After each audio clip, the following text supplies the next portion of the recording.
a parábola do joio.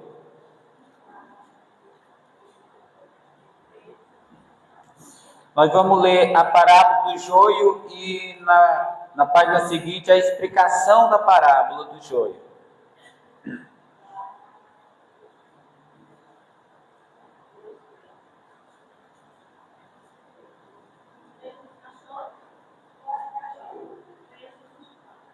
Amém? Glória a Deus, posso continuar, né? A palavra do Senhor diz assim, no verso 24. 13, 24 diz assim: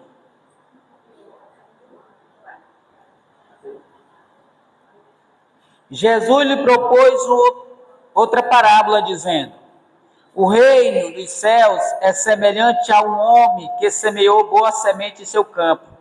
Mas, enquanto todos estavam dormindo, veio o maligno, veio o inimigo dele, e semeou o joio no meio do trigo e foi embora.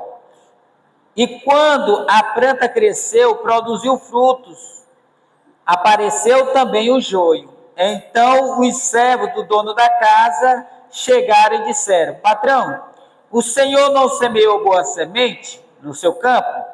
De onde veio o joio? Ele, porém, respondeu: o maligno, o inimigo fez isso. Mas os servos lhe perguntaram: o senhor quer que a gente vá e arranque o joio? O dono da casa respondeu: não, porque ao separar o joio, vocês poderão arrancar também com ele o trigo. Deixe crescer juntos até a colheita. E no tempo da colheita, direi aos ceifeiros: ajuntem primeiro o joio e amarrem-no em feixe para ser queimado, mas recolha o trigo no meu celeiro. Agora vocês vão mudar a página aí e vão para o versículo 36, que é a explicação da parábola. Para que a gente possa compreender a parábola, tem que ver a explicação. Verso 36 diz assim: então, despedindo a multidão, Jesus foi para casa e, aproximando-se dele, os seus discípulos disseram: explica-nos a parábola do joio do campo. Aí Jesus respondeu: o que semeia a boa semente é o filho do homem. Essa palavra filho do homem é uma citação de Jesus Cristo, o Filho de Deus. 38 diz assim: o campo é o mundo. A boa semente é os filhos do reino, a igreja. O joio é os filhos do maligno, ou seja, o diabo. O inimigo que semeou é o diabo. A colheita é o fim dos tempos.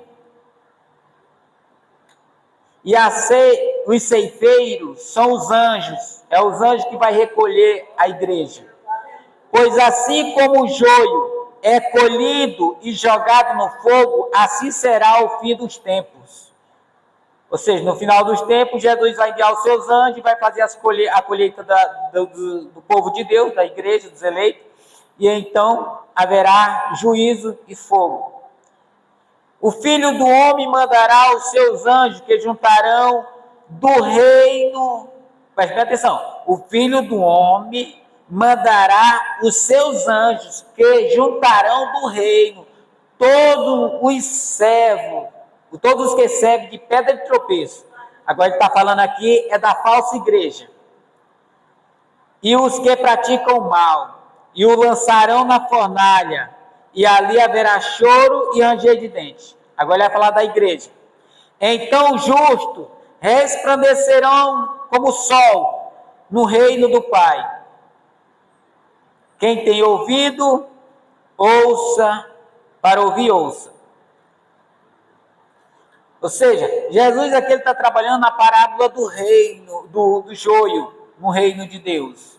Trazendo a parábola do joio e colocando o reino de Deus. Para que a gente possa compreender, eu vou fazer uma breve introdução para que a gente compreenda a respeito do joio. O que é o joio? Todos nós sabemos que vocês talvez já viram a figura de um trigo, né? Um trigozinho, vem em algum produto. Mas eu vou trazer uma figura mais nacional nossa.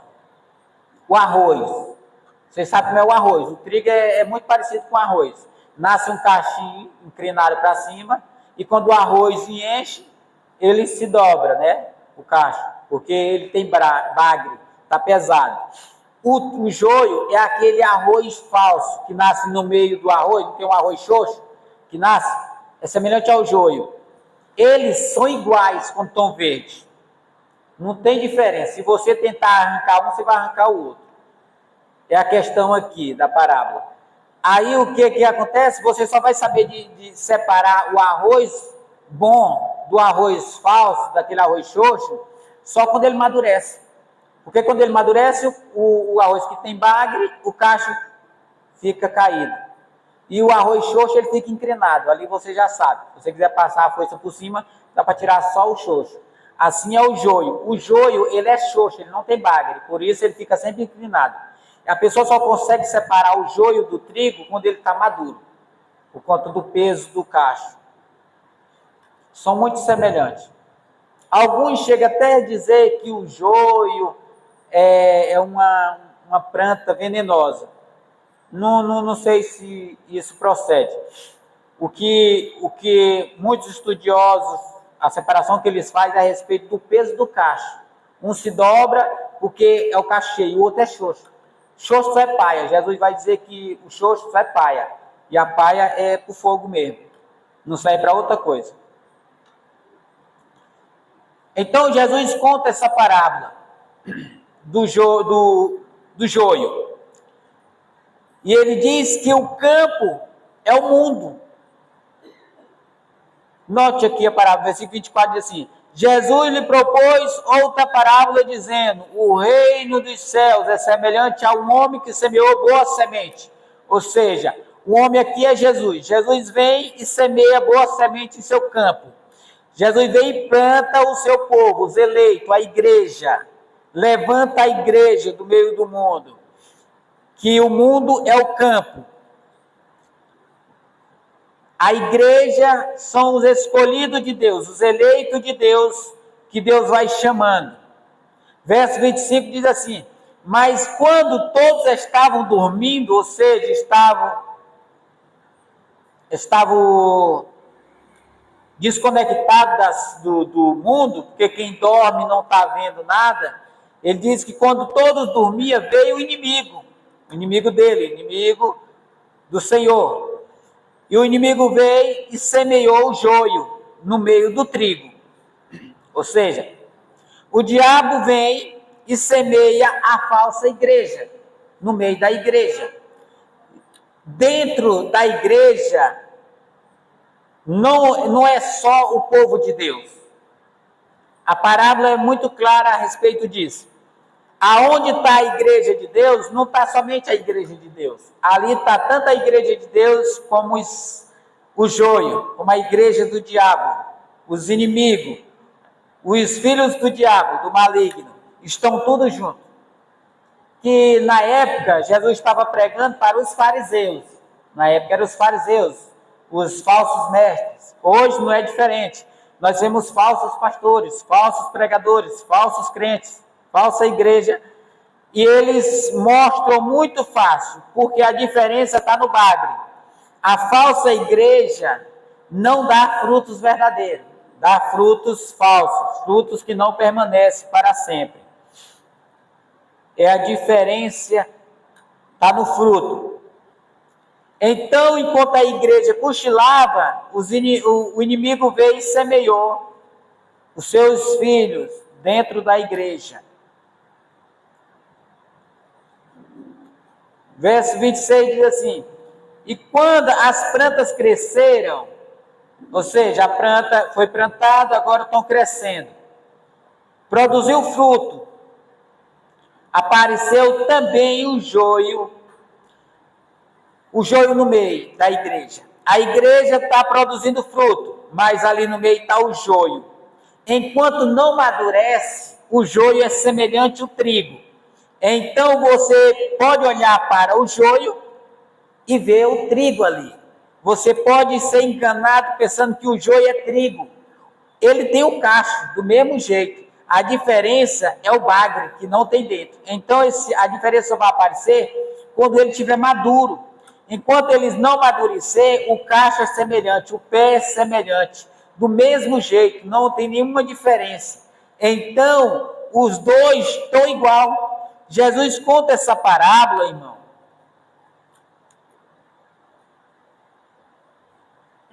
Jesus conta essa parábola apontando para o mundo. Às vezes, o pregador prega essa palavra colocando somente dentro da igreja. É claro que o mundo, ele pode ser interpretado como sendo geral. O mundo geral, o cosmos, tanto dentro da igreja como fora da igreja. Mas o que faz mais com que essa parábola ganhe sentido é quando nós olhamos para o mundo. Porque nós olhar para dentro da igreja, nós sabemos que aqui dentro da igreja também tem joio no meio. Nem todos são salvos. Isso é muito, a mensagem é muito clara a respeito disso. Mas só que, quando Jesus vai dizer que o trigo está muito semelhante ao joio, os dois estão muito semelhantes, ele está tratando ela fora. Entendeu? É fácil ser crente dentro da igreja. Difícil ser crente é do lado de fora. Por isso que Jesus vai dizer que eles são muito semelhantes. Até quando os servos dizem, Senhor, você quer que nós arranquemos o joio? Ele vai dizer, não, deixa que cresçam juntos. Quando chegar o tempo da colheita, enviarei os meus anjos e eles farão a colheita. Ou seja, o mundo é igual à igreja. A igreja é igual ao mundo. A igreja está copiando o mundo. A igreja está se baseando no mundo. Vocês não vê os irmãos querem participar de todo evento que tem no mundo? Na hora que o mundo promove um evento, a igreja está dentro. Entendeu? É a igreja imitando o mundo, a igreja parecendo com o mundo.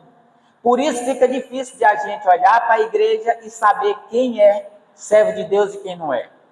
Porque do jeito que o mundo age lá fora, a igreja também age. Entendeu? A igreja está se amoldando ao padrão deste mundo. Entrou uma moda, pronto, a igreja já vai copiar aquela moda. É na roupa, é estilo de cabelo, tudo. Querem copiar, querem ser imitador do mundo do mesmo jeito. Ali, eles estão crescendo junto. Não dá para diferenciar. Nós não somos do coração. Não dá para nós diferenciar quem é servo de Deus e quem não é. Eles estão tudo igual. Entendeu? O joio se disfarça de trigo e o trigo se disfarça de joio. É um tentando copiar o outro. Por isso a parábola vai dizer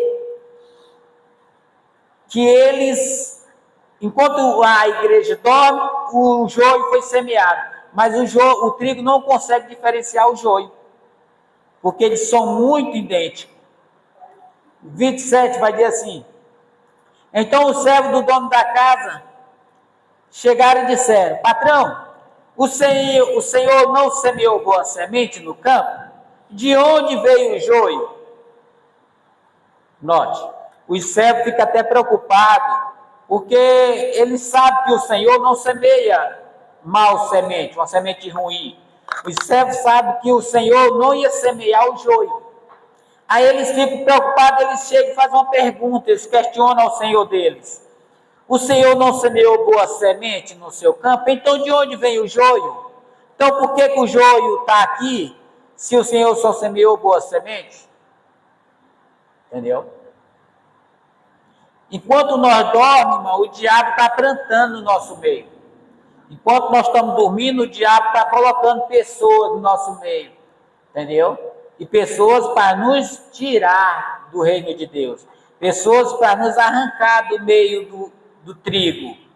Pessoas para confundir a nossa mente. Pessoas que chegam perto de nós e ficam questionando, irmão, será que nós estamos salvos mesmo? Será que nós somos filhos de Deus mesmo? Entendeu? Pessoas que ficam colocando dúvida em você. Tome muito cuidado, irmão. Porque enquanto você cochila, o inimigo está plantando os seus filhos perto de você, para confundir você. Ele, porém, respondeu, o inimigo fez isso, mas os servos perguntaram, O Senhor quer que a gente arranque o joio? Agora é a hora que o servo se dispõe a arrancar o joio, se oferece para arrancar o joio. Só que o Senhor dele não vai permitir que ele arranque o joio. Ele vai dizer assim: mas o dono da casa respondeu: não, porque ao separar o joio, vocês poderão arrancar também o trigo. Note que o Senhor dele já disse assim: não, não mexam. Porque na hora que vocês for tentar tirar o joio, vocês vão arrancar o trigo junto. Note que o Senhor já diz logo, porque eles são muito idênticos. Eles são muito parecidos, irmão. Tem gente, irmão, que fala tão bonito, que você jura que é um homem de Deus, uma mulher de Deus, um jovem de Deus. A palavra de Deus diz que eles vão fazer descer fogo do céu. Irmão, vocês já pararam para imaginar como que o diabo tem poder? O diabo não é brinquedo não, irmão. Tem muita gente brincando com o diabo, brincando de ser demônio, pessoa brincando, de se disfarçando de demônio. Eles nem sabem que o diabo tem poder de sequestrar eles, de manter eles cativos, até que eles morram, para que eles sejam perdidos. O diabo tem poder, irmão, e ele dá poder aos seus servos. Você vai ver pessoas fazendo milagres. Jesus disse que nos últimos dias eles iam fazer desse fogo do céu, para, se possível, enganar até os eleitos, até os escolhidos. Se fosse possível, enganaria os escolhidos. Mas o poder que o diabo vai dar para eles, irmão, é poder de chamar qualquer uma atenção. Entendeu? É um poder extraordinário. E poder de verdade. Nós vemos muito milagre falso sendo feito. Mas eu não estou falando desses milagres forjados. Milagre tramado aí. Eu estou falando de milagres verdadeiros, mas que são opostos aos milagres de Deus. São milagres feitos pelo próprio diabo, a fim de conduzir a igreja de Deus, a desviar a igreja de Deus do caminho. O diabo vai fazer isso, irmão. Apocalipse chega a dizer que sai 3 espíritos, semelhante a rã. E esses farão sinais e prodígios. Ou seja, vai ter servo do diabo, irmão, disfarçado de crente, que vai levantar pessoas da cadeira de roda. Vai fazer com que pessoas enxerguem ali no momento. Sabe por quê? Porque ele sabe que as pessoas são muito materialistas e querem milagres. Estão em busca de bens materiais e de milagres. Aí o diabo dá poder aos servos dele, para que o servo dele venha e faça isso, para enganar a igreja. Por isso nós devemos tomar muito cuidado, irmão. Ao ver um milagre, não dizer assim: foi Deus que fez. Tome cuidado, porque a palavra de Deus diz que o diabo faz sinais e prodígios. Então, em vez de examinar a pessoa pelos sinais que ele faz, examina pela vida, pela prática. Como que ele vive? Ele é obediente. Entendeu? A Bíblia dá os requisitos necessários para o servo de Deus. Ele tem que ser obediente à palavra de Deus. Se ele não for obediente à palavra de Deus, os sinais que ele faz não são verdadeiros. São sinais falsos, feitos pelo próprio diabo. O poder que Satanás vai dar para eles nos últimos dias. E os últimos dias correspondem ao nosso tempo, que é da primeira vinda de Jesus à segunda. Então nós vemos muitos nessas igrejas grandes, essas megas igrejas aí, não vou nem citar o nome, mas nós vemos muitos desses sinais, que muitos deles são milagres, não forjados ali na hora, tramados, mas são milagres verdadeiros, que são feitos pelo diabo. Porque o diabo sabe da necessidade das pessoas, irmão. Ele sabe do que você está se queixando. Ele sabe que você reclama de uma doença. Ele sabe que se você reclama de um problema no seu casamento, um problema nos filhos, então o diabo ele escuta, ele não som do coração, mas ele escuta através de outras pessoas. Então ele dá poder àquele servo para que eles façam sinais aonde você está precisando. Aí você vendo o sinal e ouvindo, você corre para lá. Aí ele te cativa lá, te prende. Irmãos, essas pessoas que frequentam essas igrejas, ela tem uma dificuldade muito grande. É mais fácil uma pessoa do mundo vir para a igreja verdadeira do que a pessoa dessas igrejas sair de lá. É muito difícil, irmão. Só a misericórdia de Deus veio para arrancar essas pessoas de lá. Porque eles têm lábio, irmão. Eles sabem convencer uma pessoa a permanecer ali. As propostas são boas. Tem gente, irmão, que são tão convencidas por eles que chegam a ir à falência, porque os falsos profetas trabalham em torno de dinheiro. Eles não têm parte com o céu, então eles não querem seu bem. Eles vendem milagres, vendem a palavra, vendem sinais em torno de dinheiro, porque o céu deles é aqui na terra. Então, tem gente que vai à falência, mas não consegue sair. Morre lá, mas não consegue sair. Se Deus não tiver misericórdia deles, eles não saem, por causa do poder que o diabo dá para eles, irmão. A pessoa não pode nem brincar e dizer assim, irmão, eu vou visitar essas igrejas, só para fazer um teste. Não faça isso. É igual você querer experimentar droga, para brincar com ela. Entendeu? Assim como a droga tem o poder de te aviciar, o diabo tem o poder de te prender ali, te manter cativo ali. É o perigo, irmão. Vocês sabem quais são essas igrejas. O povo de Deus sabe. Tome muito cuidado, irmão. Não meça a vida do pregador o fruto de palavra, pelo fruto que sai da boca. Não examine o pregador pelo que sai da boca dele, porque o que sai da boca dele não prova quem ele é. O pregador não é definido pela pregação que ele prega, porque qualquer uma pessoa pode pegar e ler um texto desse aqui, ó, está escrito. Qualquer uma pessoa, precisa nem ser crente. Se ele for uma pessoa que tem uma leitura, ele pode ler isso daqui e dar a interpretação que ele quiser, entendeu? E o diabo pode até levar ele a um conhecimento maior, porque o diabo conhece essa Bíblia aqui de capa a capa, entendeu? O diabo sabe de coisas que nós não sabemos da Bíblia. Cuidado com os falsos profetas, irmão, com o joio. Examine a vida prática dele. E ele diz assim, verso 29. O dono da casa respondeu não, porque ao arrancar o joio, ao separar o joio, vocês poderão arrancar também o trigo. Deixe crescer junto até a colheita.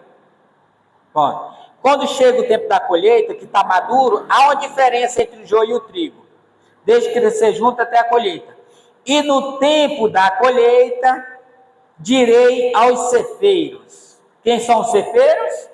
Os anjos de Deus. Eles é que vão fazer a colheita. Quando chegar o tempo, irmão, da colheita, o povo de Deus, ele é perseverante. O povo de Deus, no meio da tribulação, ele vai perseverar. Então, ele vai continuar dando fruto. Vai amadurecer os frutos dele. Porque quanto mais a igreja sofre perseguição, quanto mais a igreja sofre, mais cheia do Espírito ela fica.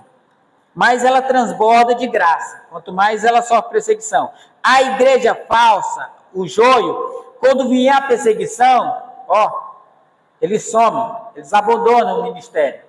Porque eles não têm parte com Deus, o Espírito Santo não habita neles. Se o Espírito Santo não habita, eles não têm poder de se manter de pé no meio da perseguição. Então, eles vão se unir ao sistema para perseguir a igreja verdadeira. Então, nesse tempo, é o tempo que a igreja vai estar madura, é o tempo que a colheita vai estar pronta. Chegou o tempo, o trigo amadureceu. Então, ali haverá uma diferença, entendeu? Haverá uma diferença nesse tempo. O joio não há de dar fruto nesse período. O joio não permanece nesse período. Irmãos, quando vier a perseguição dos últimos dias, se nós alcançar no Brasil uma perseguição para os últimos dias, quando vier essa perseguição, irmão, entendeu? Você não vai ver mais essas igrejas grandes, não. Quando o governo que é o sistema, se levantar contra a igreja de Cristo, a falsa igreja também vai passar para o lado deles, entendeu? A falsa igreja vai passar para o lado deles. E aquele poucos servos de Deus que estão no meio dessas igrejas, vão sair do meio deles e vão vir para o lado da igreja verdadeira, apesar do sofrimento. E a igreja falsa se unirá com o sistema para perseguir a igreja de Cristo. No final dos tempos, todo o sistema estará unido junto. É governo, é leis, é religiosos. Todos vão se unir em um só, entendeu? Guiado por um só, pelo anticristo. E todos vão perseguir a igreja de Cristo. Então há uma separação nítida ali, bem clara. Qualquer um naquele tempo vai saber quem é igreja e quem é falso, por conta da perseguição. Não sei se nós, no Brasil, nossa geração vai alcançar isso como está alcançando já nesse tempo em alguns países. Mas se Deus quiser, dá certo. Nós passaremos. E é uma dádiva, irmão, se nós passar por uma perseguição. Não estou falando nada de loucura não, irmão. Uma perseguição, irmão, torna a igreja mais forte. A igreja na perseguição, numa tribulação, ela fica mais forte. Você vê a igreja fria hoje por falta de pressão, por falta de tribulação. Quando a igreja está no bem bom, está com dinheiro fácil no bolso, está com saúde, está em paz, a igreja é morna, é morta. Você vê os tempos assim vazios. Mas na medida que a pessoa começa a sofrer, ela corre para a igreja, porque ela sabe onde recorrer pelo seu Deus. Ela busca Deus, entendeu? Então, a perseguição faz com que a igreja fique mais forte. Isso fortalece. De vez em quando, Deus gera uma perseguição para a igreja, para fortalecer, para despertar a igreja, para que a igreja acorde. Se Ele quiser que nós venhamos acordar, Ele vai permitir que nós passamos também. E louvado seja o nome dEle, se Ele permitir isso. Então, irmão, quando a colheita chegar no ponto, o joio estiver maduro, o Senhor diz que Ele vai enviar os cefeiros para a colheita. E eles ajuntarão, os anjos vão ajuntar, porque os anjos sabem quem é povo de Deus e quem não é, porque vem enviado pelo próprio Deus para juntar, separar a igreja verdadeira da falsa. Ele vai dizer assim, e eles ajuntarão primeiro o joio. Primeiro que serão ajuntados são o joio. Todo joio será recolhido, amarrado em feixes e queimado. E queimado. Ou seja, aqui ele está tratando do juízo final. Quando Cristo voltar, que Cristo enviar os seus anjos vão dar pelos 4 ventos da terra e ali recolher a igreja do meio do mundo, ali o Senhor juntará o trigo, que é a falsa igreja, todo mundo, os falsos crentes como o mundo também, povo que não tem religião nenhuma, esses vão ser colhidos e vão ser lançados no inferno, um fogo ardente que consumirá eternidade a eternidade. É um fogo que nunca se apaga. É um fogo que consome para todo tempo, mas é onde o verme nunca morre.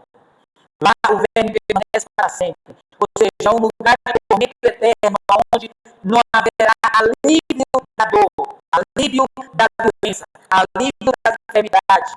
É um lugar de juízo, de condenação, de sofrimento por conta das obras feitas na terra. Tudo que eles deixam de fazer do bem aqui, eles pagarão esse preço, sendo julgados no inferno. Eternidade a eternidade, nunca mais se acabará. Será um tormento eterno sem nenhum alívio. Quando o rico vai para o inferno, ele pede que Lázaro molhe na ponta do dedo com água e vai até ele refrescar a língua. Não haverá uma gota só de água para refrescar a língua. Não haverá um alívio sequer para quem está no inferno. Não há como você sair de lá e não há como ninguém ir até lá para te aliviar, porque não haverá alívio da dor do inferno. Aqui é quando ele disse, os feixes de joio serão queimados no inferno. reino de Deus, como Deus diz.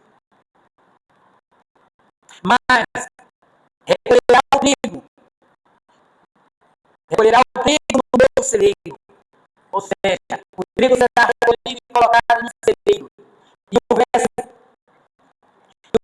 43 diz assim: então os justos resplandecerão como o sol no reino do Pai. Ou seja, o justo vão brilhar, ainda que agora eles não brilhem, ainda que agora as pessoas não enxergam o brilho deles. Nós não vemos o brilho da igreja ainda, mas chegará o dia em que a igreja brilhará como o sol brilha tão forte que se nós permanecêssemos olhando para o sol, talvez uns 20 minutos sem piscar o olho, não chegaria. A igreja brilhará tão forte como o próprio sol.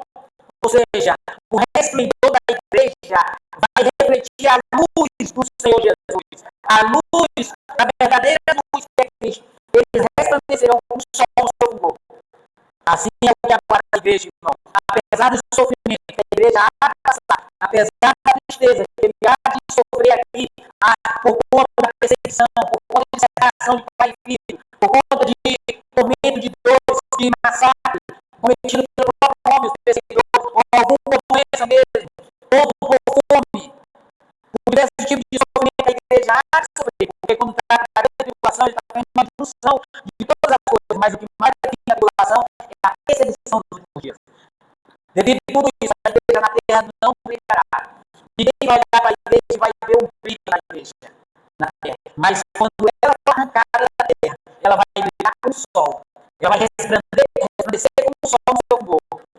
Porque ali eles estarão diante do Cordeiro e de Deus. Para todo o tempo, sempre. Amém. E assim se encontrará a igreja, irmão. Por isso, irmão, o sofrimento desta vida, o apóstolo Paulo diz que não se compara com a glória que nos aguarda, a glória que há de vir sobre nós. Por mais que a gente sofra nesta vida, por mais que a gente sem perda de filho, durante a perseguição que a igreja permitiu, o filho era arrancado do colo da mãe, do pai, era tirado, cortado em pedaços, esfolado, arrancado a pele, tinham seus cabelos arrancados, torturados diante dos crentes, eles torturavam a mente dos crentes, psicologicamente e também fisicamente, para que os crentes blasfemassem o nome de Jesus. Eles não viam os crentes blasfemando, porque o crente não vai conseguir fazer isso. Não é que nós seja forte, mas é porque o Espírito Santo vai nos sustentar. O Espírito Santo vai nos manter de pé. O Espírito Santo, o próprio Deus, ele vai mostrar o carrasco que quem governa é ele que manda. E ele não vai conseguir arrancar, o diabo não vai conseguir arrancar nenhum trigo. Por mais que seja um trigo pequeno, nenhum trigo será arrancado da mão de Jesus. Entendeu? Porque todo trigo será recolhido e levado para o céu. E só serão, o diabo vai conseguir levar o que é joio, que não presta, que não tem frutos, que não tem bagagem. Somente eles serão levados pelo diabo, junto com o diabo para a condenação. Mas a igreja de Deus permanecerá de pé diante do Senhor, apesar do sofrimento. Irmão, o sofrimento da frente devia ser recebido com alegria, porque o apóstolo Paulo diz assim: tem de grande alegria quando passar por grande sofrimento. Entendeu? Tem de grande alegria quando passar por sofrimento. Entendeu? Ele não está dizendo que a igreja é louca, que está sofrendo enfermidade, está alegre, obrigado, Senhor, por essa enfermidade. Não. Ele está dizendo que tem de grande alegria, porque a igreja sabe que se Deus permitiu que ele passasse, Deus vai sustentar. Se Deus permitiu a prova, ele vai sustentar a prova. Porque Deus não prova o homem com provas maiores do que as suas forças. Deus prova no limite para provar a sua igreja. Porque Deus que escolheu nós, que nos predestinou antes da fundação do mundo, Ele já nos predestinou para habitar nos céus eternamente. Então não vamos ser perdidos, irmão. Por mais que o sofrimento venha, por mais que a gente morra na mão dos carrascos, por perseguição, entendeu? Por mais que aconteça isso, a morte para a frente é deixar o corpo e habitar com o Senhor, que é incomparavelmente melhor. A morte para a frente é a passagem de rumo à glória do Pai. Entendeu? A morte para a frente, irmão, é um alívio dessa vida. É largar esse sofrimento e viver uma paz eterna nos céus. Amém? Glória a Deus.